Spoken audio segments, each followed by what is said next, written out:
Magandang gabi, kabakerd. So, pahabol yung tanong. Ito, kung paano gamitin, guys.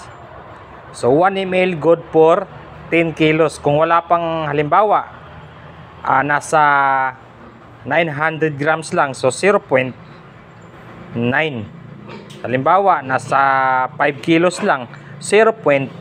So, ganito po. So, tapos, ang pagbibigay nito every 3 days. Hindi po sunod-sunod every day.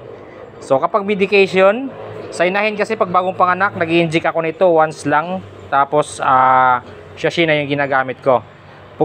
Kapag nagtatai yung biik, arthritis or pilay, so every 3 days, pwede kayong mag-advance every 48 hours kapag medyo malala na yung karamdaman ng ating alaga. Yan, so prevention, once lang kapag prevention. Halimbawa, nagkapon kayo, so once lang. Halimbawa, nagputol kayo ng buntot at ngipin, so once lang po. So yun po, sana malinaw po. Paki-share. Maraming salamat. Happy farming.